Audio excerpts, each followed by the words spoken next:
Okay, so we are back after 7 months. 7 long months.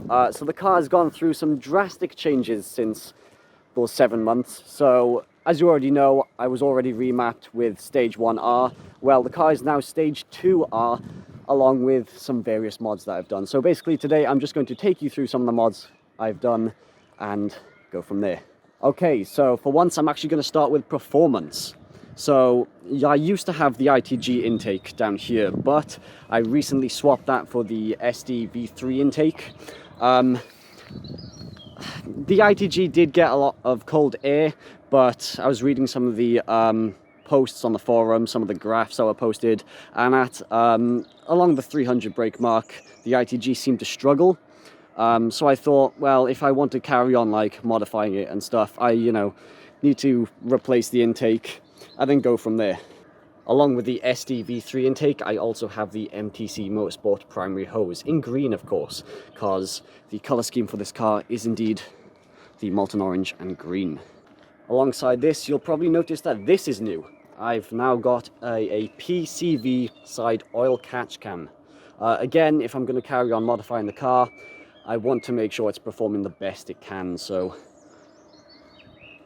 it's always important to spend money on making sure the car is running right before chasing big figures. And then down here, as you can probably see, the little red cap just there, that is my Symposia Delete. So basically the Symposia will put noise from the engine into the cabin. So removing that, I hear a lot more of the exhaust. Also, it's better for higher power because you can actually get boost leaks from that. Then going down here, we have the fog light delete and intake.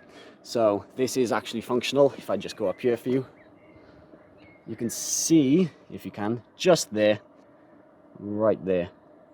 Oh, it's not focusing. There you go. Going straight to the air intake. Does it make a difference? Probably not. Anyway, nothing I can really notice, but again, it's always nice to have that option there. More airflow. And then, going to the modifications you can't really see, underneath the car I've got an AirTech rear engine mount. Again, I'm increasing power. If you own one of these cars, you probably already know that wheel spin and wheel hop is definitely a big part of owning this. So stiffen the engine mounts so you can put down power better. Then I'm not sure if you can see it or not. Probably not, but down there, just down there, is a short shifter. No particular brand, just an eBay special, but they all do the same thing, all the same design, so why spend 80 quid for one when you can get one for 30. Stopping power is definitely a must for these cars. So I've got OEM discs with EBC blue stuff pads, and then just on the rear here, again discs, and then yellow stuff pads, because couldn't really justify the extra 50 quid for blue stuff on the rears. So a lot of people have said these pads are a bit hit or miss, but I think starting off they were a bit mediocre, but now that I've bedded them in correctly, they seem to be functioning really well. Then down to the rear of the car, you will notice the Miltech non-resonated race exhaust. I've paired this with a Mountain 200 cell Sports Cat. There's no reason for not going Miltech really for the Sports Cat, other than the fact that I got the Mountain one second hand and fairly cheap considering what they are. So that's pretty much the only reason why I haven't gone Miltech for the Sports Cat.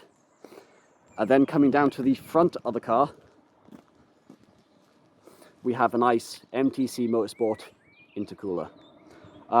For Stage 2, I've definitely found it very, very capable. But would I run it on a Stage 3 car?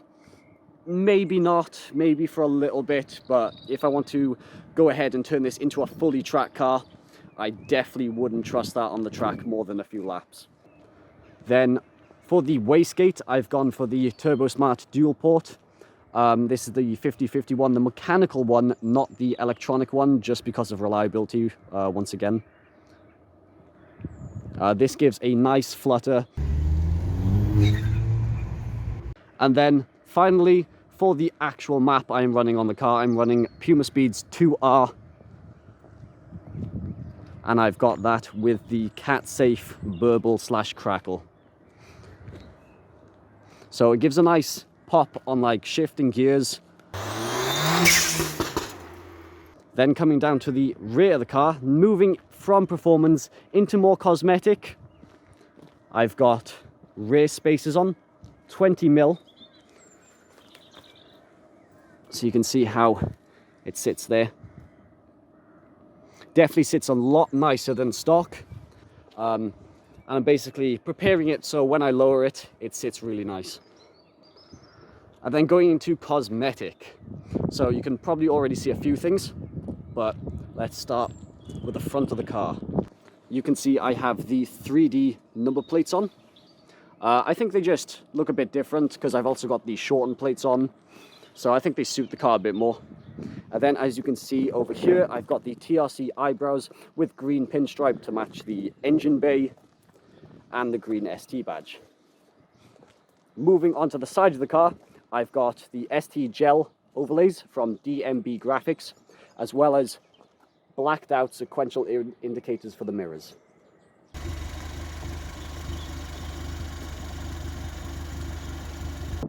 Okay, so moving on to the rear of the car, you can see I have the Maxton Design spoiler extensions, and then again the 3D number plate down here, as well as the green ST badge and the Pumaspeed tuning badge. And on top of the windscreen is the F-Harfo Performance sun strip. As you can see, I think it's had better days. So what I'm thinking about doing is probably replacing the Ford part, keeping the performance part, but probably either replacing it with Ford again or replacing it with something like Puma. Below it, the Lego battery cover. And a lot of people think, why would you have that in your engine bay on a, track-based car? But again, it's like at car shows, if you're walking past and you see that, it's more of like an eye catcher, like, oh, what the hell is going on here? So that is the current state of my ST. Approx power, it's really hard to say because it hasn't been dynoed. The Pumaspeed website says up to 255 brake, but I'm highly doubting this is anywhere near that. Again, same with torque. So I'd just like to take this time to thank you for watching this video. I hope I've given you some inspiration of what to do to your car. And also, if you did like the video, please like, comment, all that good stuff, subscribe. You've been on YouTube long enough, you know what happens here. Anyway guys, thank you so much for watching the video, and I will see you in another 7 months.